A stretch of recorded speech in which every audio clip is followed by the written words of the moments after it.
Assalamualaikum warahmatullahi wabarakatuh. Kembali lagi kita akan belajar tentang interaksi antar negara-negara ASEAN.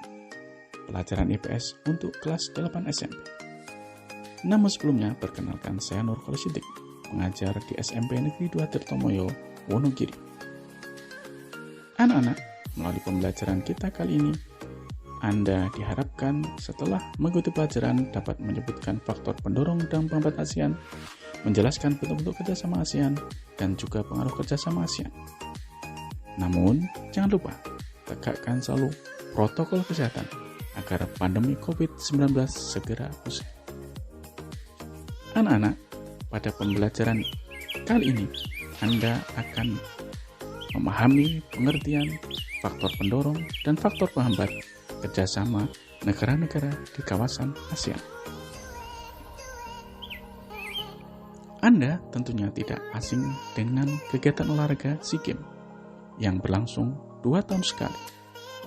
Kegiatan olahraga untuk negara-negara di kawasan ASEAN. Kerjasama yang dilakukan antara negara-negara di ASEAN lebih didorong oleh kesamaan dan perbedaan sumber daya alam. Salah satunya sesama anggota negara penghasil minyak, kemudian membentuk organisasi OPEC. Ada juga kerjasama ekonomi antar satu negara dengan negara lain. Yang kedua, didorong oleh kesamaan dan perbedaan wilayah, khususnya kondisi geografis. Ada ASEAN, ada NATO. Namun sebaliknya, ada faktor penghambat yang menghambat kerjasama antar negara pada suatu wilayah. Satu, ada perbedaan ideologi. Yang kedua, ada konflik dan peperangan. Yang ketiga, ada kebijakan protektif. Yang keempat, ada perbedaan kepentingan tiap-tiap negara.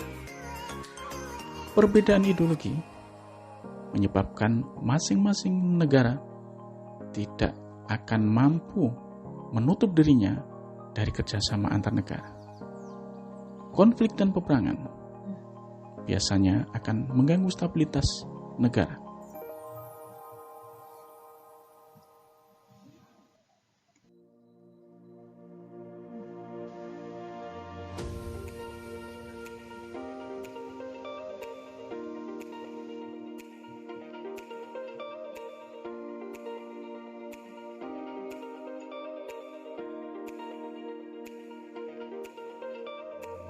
Untuk bentuk kerjasama dalam bidang sosial politik, budaya, pendidikan, dan perkembangan. Ada 3 kelompok bentuk kerjasama. Yang pertama adalah bentuk kerjasama di bidang sosial dan budaya. Negara-negara di kawasan Asia Tenggara, Indonesia misalkan, punya banyak suku bangsa, budaya, rumah adat, pakaian adat. Begitu juga dengan negara tetangga kita, Malaysia, Thailand, Filipina, masing-masing memiliki seni, memiliki budaya yang berbeda satu dengan yang lain. Perbedaan inilah yang akhirnya memunculkan kerjasama di bidang sosial politik. Macam-macam kerjasama yang dilakukan antara lain ada bidang pembangunan sosial, pengembangan sumber daya manusia, seni dan budaya, pertukaran pelajar dan mahasiswa, pertukaran budaya dan seni, festival film ASEAN, ada penandatanganan kesepakatan bersama di bidang pariwisata, ada penyelenggaraan pesta olahraga. Bentuk kerjasama yang berikutnya adalah bidang kerjasama di bidang politik dan keamanan. Inilah bentuk-bentuk kerjasama yang dilakukan di bidang antara lain sosial, politik, ada traktat bantuan hukum timbal balik di bidang pendidikan, ada konvensi ASEAN tentang pemberantasan terorisme, ada pertemuan para menteri pertahanan, ada kerjasama pemberantasan kejahatan lintas negara, ada kerjasama di bidang hukum, bidang migrasi, dan kekonsuleran, serta kelembagaan antar parlemen. Ini semuanya bertujuan untuk menguatkan stabilitas bidang politik dan keamanan, khususnya di kawasan Asia Tenggara.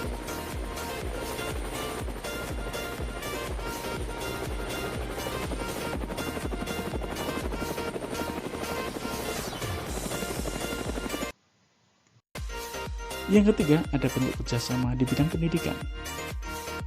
Bentuk kerjasama dilakukan ada ASEAN Council of Teacher Conversion, ada penawaran beasiswa pendidikan, ada negara ASEAN memanfaatkan beasiswa untuk belajar di berbagai negara anggota ASEAN, ada juga olimpiade di bidang pendidikan, baik bidang sains maupun bidang-bidang pendidikan yang lain, yang kesemuanya tentunya bertujuan untuk saling meningkatkan kerjasama yang lebih erat antar negara-negara di kawasan ASEAN.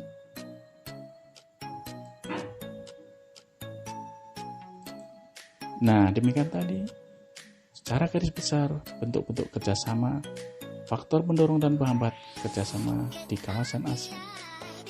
Untuk mengasah kemampuan Anda, silahkan Anda kerjakan latihan soal berikut. Ada 3 pertanyaan yang nanti silahkan Anda jawab. Kemudian jawaban akan bisa Anda cocokkan pada pertemuan berikutnya. Pertanyaan yang pertama, jelaskan antara satu negara dengan negara yang lain untuk melakukan kerjasama. Yang kedua, berikan contoh organisasi kerjasama antar negara karena kesamaan sumber daya alam. Kemudian yang ketiga, jelaskan 4 faktor menghambat kerjasama ASEAN. Nah, anak-anak sekalian, silahkan Anda kerjakan soal yang sudah kami sampaikan.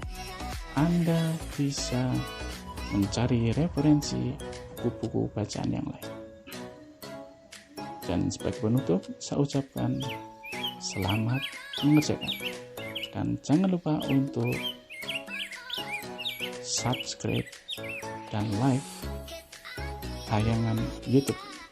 Sekian, Assalamualaikum warahmatullahi wabarakatuh.